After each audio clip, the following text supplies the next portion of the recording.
Welcome to Draw Tip Tuesday. Here's your weekly dose of inspiration to build a creative habit, one drawing at a time. Brought to you by Sketchbook Skool. Hi! Does it matter what kind of colored pencil you use? It does. There are many different qualities of colored pencils. And even though you can get by with your regular set of colored pencils that you just might own, you may have bought it in the supermarket, or maybe it was a gift. Maybe it's a colored pencil set you still have from when you were a kid. Those are great to start, but you do need to get to know your colored pencils. And if you want to get more into making art with colored pencils, it is worth investing in a few colored pencils you really like. Of course, there's not one brand or one kind of colored pencil that is for everyone, because everybody has their own preferences.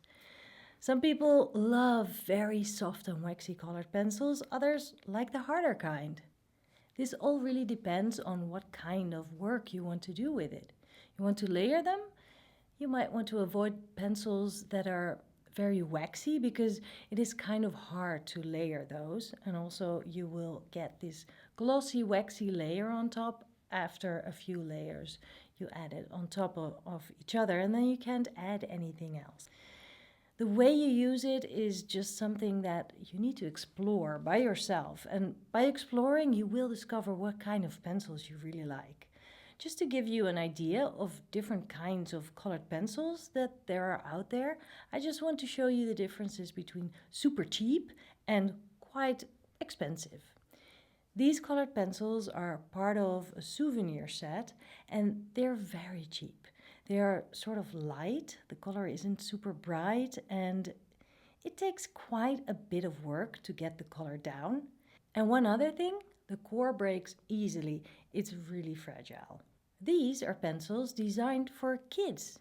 They are not very expensive, but actually have a pretty good quality.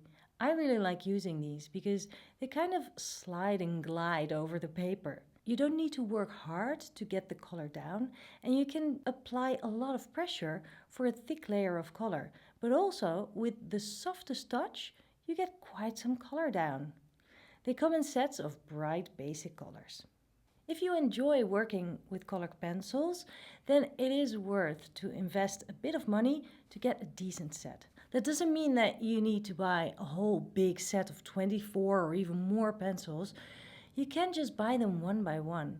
Choose the colors that you like, and I would recommend to get maybe a basic red, green, blue, yellow, orange and a violet.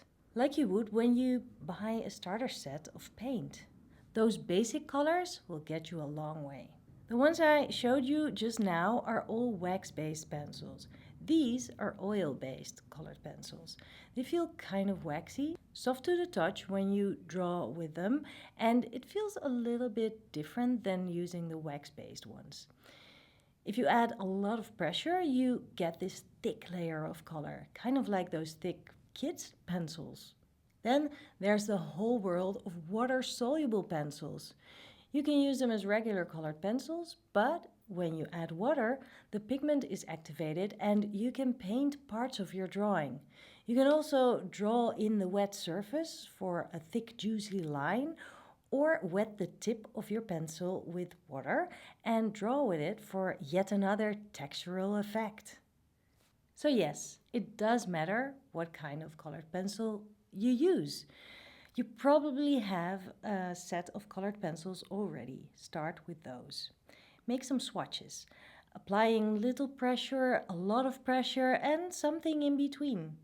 Layer them and see how many layers you can use on top of each other before that glossy, waxy layer starts to show.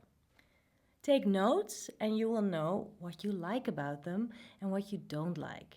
Then when you feel you need to expand your collection, you know what to look for when you go to the art supply shop. Usually you can test the pencils in the shop, so then you know what you'll be buying and you know if the pencil is waxy or hard and if the colors are bright enough for your taste. Start with the basics, the primaries, red, yellow and blue, and the secondary colors green, violet and orange. The more you use colored pencils, the more you will discover about them and about how you can apply them in your sketchbook. I will warn you, once you get into them, you will want more and more of them, because colored pencils are so fun. To learn the many approaches to use this fantastic, versatile and flexible tool, join the Colored Pencil course at sketchbookskool.com.